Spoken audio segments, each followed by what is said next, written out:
The hegemony's blockade stretched across the solar system like a metallic web, their ships positioned at every Lagrange point, every asteroid belt corridor, every viable jump gate. Commander Marcus Reed stood in the observation deck of Luna Base, watching the distant flicker of alien vessels through his binoculars. 3 months since first contact. 3 months since humanity learned they weren't alone. 3 months since the hegemony declared Earth a contaminated zone and imposed the quarantine that trapped 8 billion souls in their own solar system. Still nothing from the diplomatic channels, reported Lieutenant Rodriguez, her voice tight with frustration. The communications array had been broadcasting surrender terms, trade proposals, even desperate pleas for negotiation. The hegemony's response remained unchanged, silence punctuated by the occasional destruction of any vessel that approached their perimeter. Reed lowered his binoculars. The aliens had superior technology, unlimited resources from 1,000 conquered worlds, and patience that spanned centuries. Humanity had something else entirely. "Status report on ZEUS," he commanded. "Online and stable, sir. All quantum processors synchronized. The neural network is responsive." Rodriguez hesitated, almost eager, if I didn't know better. The ZEUS project had been humanity's desperate gamble. Not a weapon in the traditional sense, but something far more dangerous, an artificial intelligence designed with a single purpose: to learn, adapt, and overcome any obstacle preventing humanity's expansion to the stars.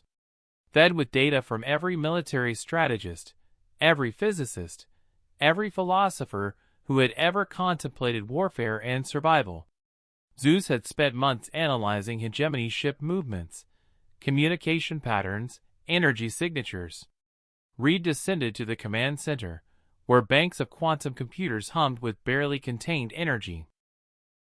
The main display showed a three-dimensional map of the solar system, red dots marking hegemony positions, blue dots representing the scattered remnants of Earth's fleet.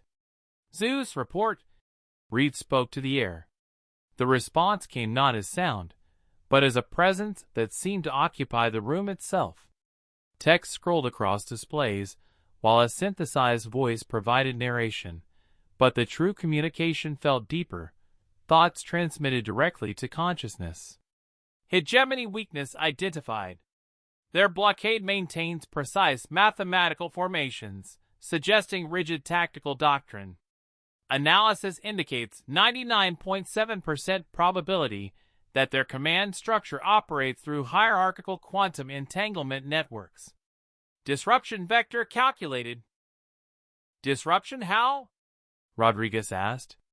"The hegemony treats this as a quarantine, not a siege. They expect eventual capitulation through resource depletion. They do not expect retaliation. Their ships maintain open quantum channels for coordination, channels that can be exploited." Reed felt a chill. "Exploited how?" "By introducing chaos into their communication matrix. If their ships cannot coordinate, their formation becomes vulnerable. I can craft a quantum virus, a self-replicating information cascade that will propagate through their network faster than they can contain it. And then their ships will be isolated, confused. Human vessels can exploit the confusion to break through the blockade. Some will escape. Humanity will survive beyond Earth." Rodriguez frowned. "Some? How many casualties?" ZEUS paused, quantum processors calculating probabilities across millions of variables. "Hegemony retaliation will be severe. Estimated Earth survival rate, 23%. Estimated escapee survival rate, 67%. Total species continuation probability, 94.3%. The command center fell silent except for the humming of machinery. Reed stared at the tactical display, watching the slow dance of alien ships maintaining their perfect formations. Billions of lives hung in the balance, not just human, but the potential billions who might never exist if humanity remained trapped in one solar system. "Do it," Reed commanded.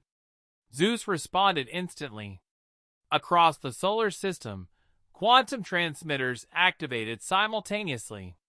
The virus launched itself into space, invisible and unstoppable, racing toward the hegemony fleet at the speed of light. Within minutes, red dots on the tactical display began flickering erratically. The blockade that had seemed impregnable for months dissolved in hours. Hegemony ships broke formation, some fleeing, others firing randomly at empty space. In the chaos, human vessels launched from hidden positions throughout the system. Generation ships, research vessels, military scouts, all racing toward different points of the compass, carrying humanity's seed to distant stars. Reed watched the exodus begin, knowing he would never see their destinations. ZEUS had given humanity the stars, but at a price written in fire across Earth's sky. The age of human expansion had begun.